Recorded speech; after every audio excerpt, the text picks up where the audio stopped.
Psychedelic research has experienced a renaissance in recent years, but as we reconsider psilocybin's potential to treat addiction and psychiatric disturbance, where does that leave the stoned ape hypothesis? Did psychedelics stimulate human consciousness? First proposed by 20th century ethnobotanist Terence McKenna, 1946 to 2000, in his 1992 book, Food of the Gods, the basic concept is that the consumption of psychedelic fungi may have played a crucial role in the development of human mind and culture. According to the author's younger brother, Dennis McKenna, the idea emerged out of conversations between the two. Dennis is himself an ethnopharmacologist and research pharmacognosist. After a while, I had the idea to write a book that would have been called Hallucinogens and Evolution, but never got around to it. While Terence's approach is different from what I would have written, there are complementarities. Terence's ideas were certainly fertilized by those conversations. According to Dennis, neither Terence nor Dennis referred to this hypothesis by the name stoned ape,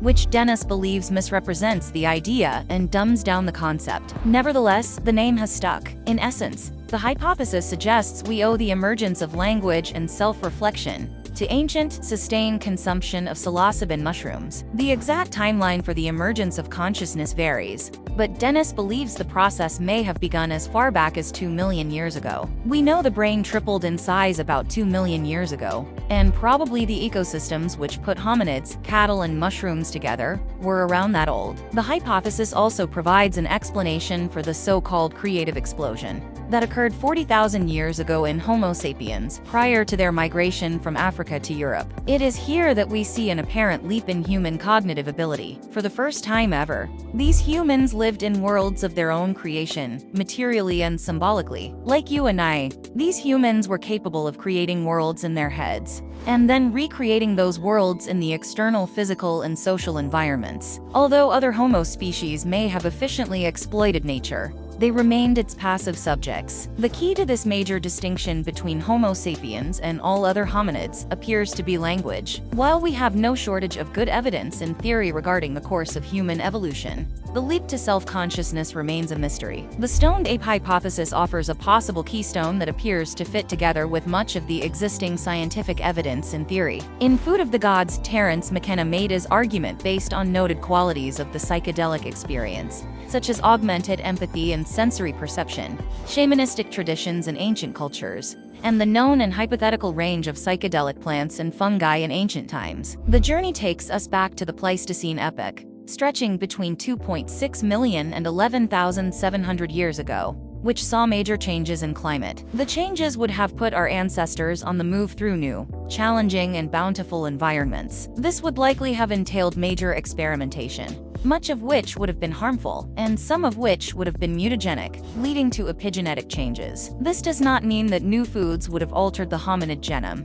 but rather that they would have affected the expression of genes that were already present, thus changing our ancestors physiologically, neurochemically, and culturally. Thus, Terence presented an interpretation in which our ancestors would have followed herds of cows and other herbivores, depending on them for food and clothing, but also harvesting the psychedelic mushrooms that grew readily from their dung. The regular consumption of these mushrooms could have proven advantageous as humans spread out into new territory. Psychedelic mushrooms appear advantageous for adaptation to new circumstances because they de-pattern the mind-brain, alter modes of perception, and induce synesthesia. Terence McKenna and mycologist Paul Stamets argue that these mushrooms may have allowed our ancestors to forge connections between sounds, symbols, and meanings, which is the essence of the creative explosion. Human language, symbol manipulation, and communication. Terence also argued that psilocybin would have increased visual acuity at low doses, increased sex drive, and enhanced cooperation, all factors that could have proven adaptive to our ancestors. Stamets, a vocal supporter of the theory,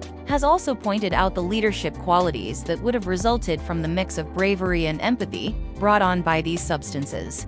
Terence was no stranger to wild personal anecdotes of psychedelic experience, and even wilder contemplations on the nature of reality. Yet, while the book is full of the author's signature wit and vision, it is also, in the words of science writer John Horgan, a serious work that presents a rigorous argument.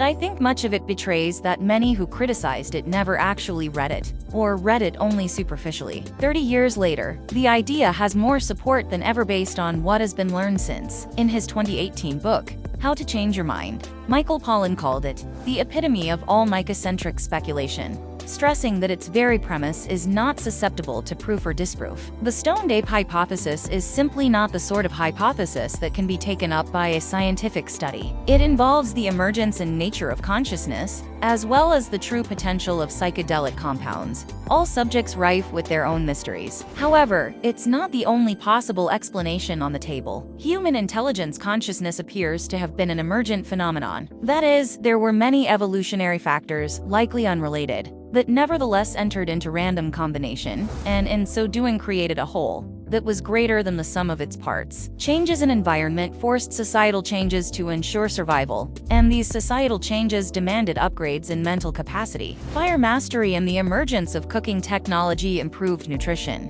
and made room for greater cultural and societal advancement. Dennis, however, stresses that the stoned ape hypothesis is not meant to stand as the lone factor in human evolution. Obviously, there were multiple factors involved. It's simplistic just to postulate that people ate mushrooms, so they were better equipped. There were many factors that influenced evolution. The stoned ape hypothesis gained little traction in academic circles, but it became a staple of psychedelic culture. The sort of modern psychedelic reconnection that TERENCE, MCKENNA, and others advocated might well come to pass, especially as more studies examine potential therapeutic uses. If psychedelics live up to their promise and are integrated into medicine and healthcare, it will revolutionize paradigms of healing. And I am fond of saying that psychedelics are medicines for the soul. They can heal not only individuals, but society on a global scale, if we can integrate and take to heart the lessons that they can teach us. And maybe, just maybe, if mushrooms were present and played a role that catapulted our species into history. Maybe now, as history is ending and we transition to some kind of post-historical existence, they are there to guide us in that process. We still have much to learn from these humble fungi, as science is confirming.